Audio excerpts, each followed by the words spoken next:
غلام بادشاہ سندری کی کہانی اب ایسی جگہ پہنچ چکی ہے جہاں ہر طرف صرف تناؤ، غصہ اور جذبات ہی جذبات نظر آ رہے ہیں۔ سب سے بڑا ہنگامہ یہ ہوا ہے کہ غلام اور بادشاہ کے درمیان زبردست لڑائی ہو گئی ہے، اور اس لڑائی کی اصل وجہ ہے سندری۔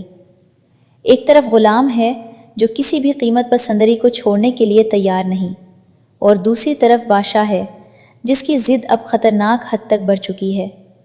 بادشاہ نے تو سندری کو کمرے میں بند کر دیا اور صاف کہہ دیا کہ سندری صرف میری ہے، کسی اور کی ہو ہی نہیں سکتی۔ بھائی، یہ جملہ ہی بتا رہا ہے کہ آنے والے حصے میں بادشاہ کس حد تک جانے والا ہے۔ اور اگر بادشاہ کی اداکاری کی بات کریں تو واقعی اس کردار نے سب کی توجہ اپنی طرف کھینچ لی ہے۔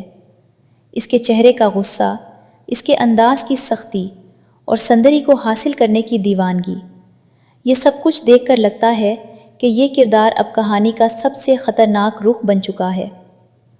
لیکن کہانی کا سب سے بڑا موڑ یہ ہے کہ سندری بادشاہ سے نہیں بلکہ غلام سے محبت کرتی ہے۔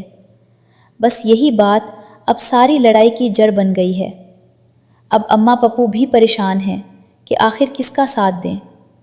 ایک طرف بادشاہ ہے اور دوسری طرف سندری ہے جس کی خوشی اور دل کا فیصلہ بھی بہت اہم ہے۔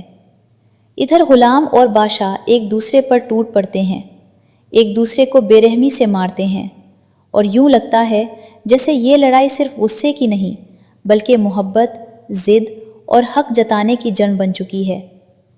اب دیکھنا یہ ہے کہ سندری آخر کس کے ساتھ کھڑی ہوتی ہے۔